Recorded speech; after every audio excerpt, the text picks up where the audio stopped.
holonym, and hyphonym. Then we have pragmatics, the way in which language is used.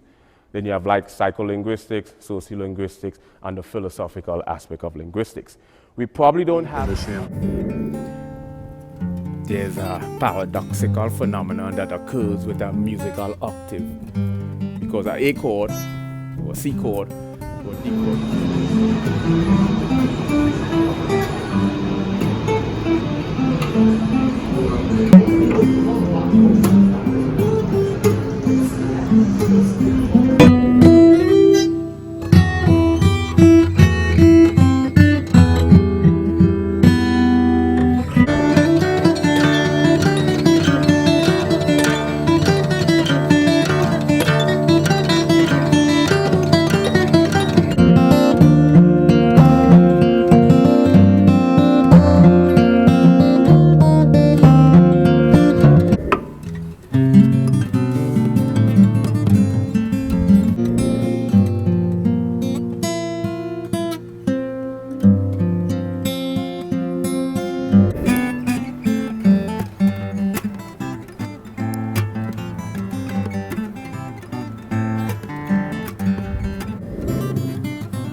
The chromatic scales primarily on A chord.